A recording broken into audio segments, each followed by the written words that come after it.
முருகன் கையில் வேல் இருக்கு தெரியுமா?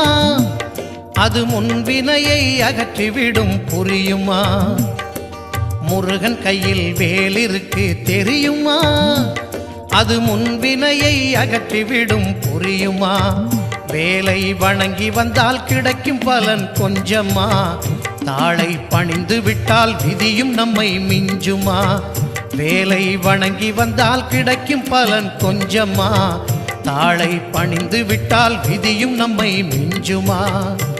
அந்த முருகன் கையில் வேல் இருக்கு தெரியுமா?